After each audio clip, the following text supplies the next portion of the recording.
Chapter 4. The first pageant rehearsal was usually about as much fun as a 3-hour ride on the school bus and just as noisy and crowded. This rehearsal, though, was different. Everybody shut up and settled down right away for fear of missing something awful that the Herdmans might do. They got there 10 minutes late, sliding into the room like a bunch of outlaws about to shoot up a saloon. When Leroy passed Charlie, he knuckled him behind the ear, and one little primary girl yelled as Gladys went by. But Mother had said she was going to ignore everything except blood, and since the primary kid wasn't bleeding and neither was Charlie, nothing happened. Mother said, "And here's the Herdman family. We're glad to see you all," which was probably the biggest lie ever said right out loud in the church. Imogene smiled. The Herdman smile, we called it, sly and sneaky.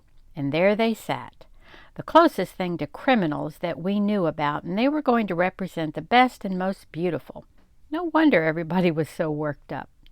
Mother started to separate everyone into angels and shepherds and guests at the inn, but right away she ran into trouble. Who were the shepherds? Leroy Herdman wanted to know. Where did they come from? Ollie Herdman didn't even know what a shepherd was, or anyway, that's what he said. What was the inn? Claude asked. What's an inn? It's like a motel, somebody told him, where people go to spend the night. What people? Claude said. Jesus? Oh, honestly, Alice Wendelkin grumbled. Jesus wasn't even born yet. Mary and Joseph went there. Why? Ralph asked. What happened first? Imogene hollered at my mother.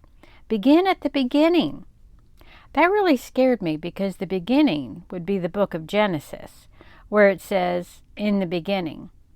And if we were going to have to start with the book of Genesis, we'd never get through. The thing was, the Herdmans didn't know anything about the Christmas story. They knew that Christmas was Jesus' birthday, but everything else was news to them. The shepherds, the wise men, the star, the stable, the crowded inn. It was hard to believe. At least it was hard for me to believe. Alice Wendelkin said she didn't have any trouble believing it. How would they find out about the Christmas story, she said. They don't even know what a Bible is. Look what Gladys did to that Bible last week. While Imogene was snitching money from the collection plate in my class, Gladys and Ollie drew mustaches and tails on all the disciples in the primary grade illustrated Bible. They never went to church in their whole life, till your little brother told them we got refreshments, Alice said. And all you ever hear about Christmas in school is how to make ornaments out of aluminum foil. So how would they know about the Christmas story? She was right. Of course, they might have read about it, but they never read anything except amazing comics. And they might have heard about it on TV, except that Ralph paid 65 cents for their TV at a garage sale, and you couldn't see anything on it unless somebody held onto the antenna. Even then, you couldn't see much. The only other way for them to hear about the Christmas story was from their parents. And I guess Mr. Herdman never got around to it before he climbed on the railroad train. And it was pretty clear that Mrs. Herdman had given up ever trying to tell them anything. So they just didn't know. And Mother said she had better begin by reading the Christmas story from the Bible. This was a pain in the neck to most of us because we knew the whole thing backward and forward and never had to be told anything except who we were supposed to be and where we were supposed to stand. Joseph and Mary, his espoused wife, being great with child. Pregnant? Yelled Ralph Herdman. Well, that stirred things up. All the big kids began to giggle, and all the little kids wanted to know what was so funny, and Mother had to hammer on the floor with a blackboard pointer. That's enough, Ralph, she said, and went on with the story. I don't think it's very nice to say Mary was pregnant, Alice whispered to me. But she was, I pointed out. In a way, though, I agreed with her. It sounded too ordinary. Anybody could be pregnant. Great with child sounded better for Mary. I'm not supposed to talk about people being pregnant. Alice folded her hands in her lap and pinched her lips together. I'd better tell my mother.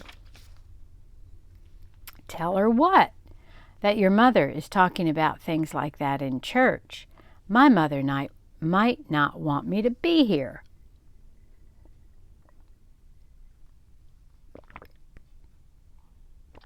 Christmas mug. I was pretty sure she would do it. She wanted to be Mary, and she was mad at Mother. I knew, too, that she would make it sound worse than it was, and Mrs. Wendelken would get madder than she already was.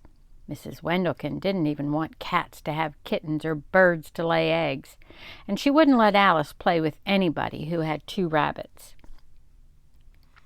But there wasn't much I could do about it except pinch Alice, which I did.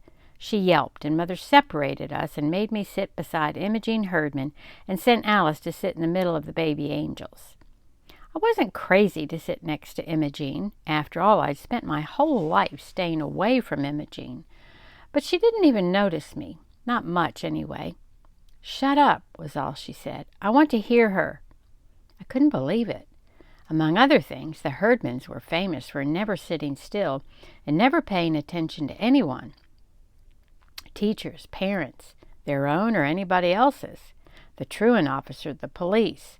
Yet here they were, eyes glued on my mother and taking in every word. What's that? They would yell whenever they didn't understand the language, and when Mother read about there being no room at the inn, Imogene's jaw dropped and she sat up in her seat. My God, she said, not even for Jesus? I saw Alice purse her lips together, so I knew that was something else Mrs. Wendelken would hear about, swearing in the church. Well, now, after all, Mother explained, nobody knew the baby was going to turn out to be Jesus. You said Mary knew, Ralph said. Why didn't she tell them? I would have told them, Imogene put in. Boy, would I have told them. What was the matter with Joseph that he didn't tell them? Her pregnant and everything, she grumbled. What was that they laid the baby in? Leroy said. The manger. Is that like a bed? Why would they have a bed in the barn? That's just the point, Mother said. They didn't have a bed in the barn, so Mary and Joseph had to use whatever there was. What would you do if you had a new baby and no bed to put the baby in? We put Gladys in a bureau drawer, Imogene volunteered. Well, there you are, Mother said, blinking a little. You didn't have a bed for Gladys, so you had to use something else. Oh, we had a bed, Ralph said, only Ollie was still in it and he wouldn't get out. He didn't like Gladys. He elbowed Ollie. Remember how you didn't like Gladys? I thought that was pretty smart of Ollie not to like Gladys right off the bat. Anyway, Mother said, Mary and Joseph used the manger. A manger is a large wooden feeding trough for animals. What were the wadded-up clothes? Claude wanted to know. The what? Mother said. You read about it. She wrapped him in wadded-up clothes. Swaddling clothes, Mother sighed. Long ago, people used to wrap their babies very tightly in big pieces of material so they couldn't move around. It made the babies feel cozy and comfortable. I thought it probably just made the babies mad. Till then, I didn't know what swaddling clothes were either, and they sounded terrible, so I wasn't too surprised when Imogene got all excited about that. You mean they tied him up and put him in a feed box? She said. Where was the child welfare? The child welfare was always checking up on the Herdmans. I'll bet if the child welfare had ever found Gladys all tied up in a bureau drawer, they would have done something about it. And lo, the angel of the Lord came upon them, Mother went on, and the glory of the Lord shone round about them. And Shazam! Gladys yelled, flinging her arms out and smacking the kid next to her. What? Mother said. Mother never read amazing comics. Out of the black night with horrible vengeance, the mighty marvel. I don't know what you're talking about, Gladys, Mother said. This is the angel of the Lord who comes to the shepherds in the fields and out of nowhere, right? Gladys said. In the black night, right? Well, Mother looked unhappy. In a way. So Gladys sat back down, looking very satisfied, as if this was at least one part of the Christmas story that made sense to her. Now when Jesus was born in Bethlehem of Judea, Mother went on reading, behold, there came wise men from the east to Jerusalem, saying, "That's you, Leroy," Ralph said, "and Claude and Ollie, so pay attention." "What does it mean, wise men?" Ollie wanted to know. "Were they like school teachers?" "No, dumbbell," Claude said. "It means like President of the United States." Mother looked surprised and a little pleased, like she did when Charlie finally learned the times tables up to 5. "Why, that's very close, Claude," she said. "Actually, they were kings." "Well, it's about time," Imogene muttered. "Maybe they'll tell the innkeeper where to get off and get the baby out of the barn." They saw the young child with Mary, his mother, and fell down and worshipped him, and presented unto him gifts, gold and frankincense and myrrh. "What's that stuff?" Leroy wanted to know. "Precious oils," Mother said, "and fragrant resins." "Oil!" Imogene hollered. "What kind of a cheap king hands out oil for a present? You get better presents from the firemen." Sometimes the herdmans got Christmas presents at the firemen's party, but the Santa Claus always had to feel all around the packages to be sure they weren't getting bows and arrows or dart guns or anything like that. Imogene usually got sewing cards or jigsaw puzzles, and she never liked them, but I guess she figured they were better than oil. Then we came to King Herod, and the herdmans never heard of him either, so Mother had to explain that it was Herod who sent the wise men to find the baby Jesus.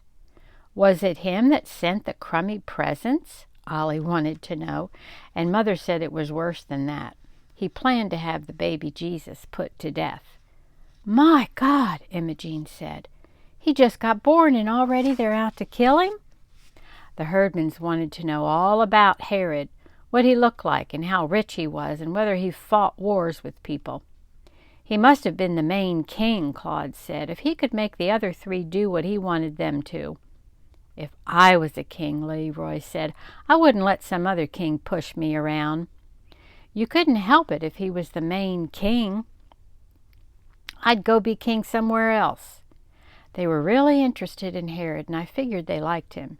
He was so mean he could have been their ancestor, Herod Herdman, but I was wrong. "Who's going to be Herod in this play?" Leroy said. "We don't show Herod in our pageant," Mother said, and they all got mad. They wanted somebody to be Herod so they could beat up on him. I couldn't understand the herdmans. You would have thought the Christmas story came right out of the FBI files. They got so involved in it.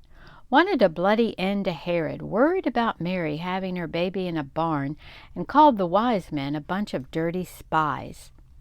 And they left the first rehearsal arguing about whether Joseph should have set fire to the inn or just chased the innkeeper into the next county.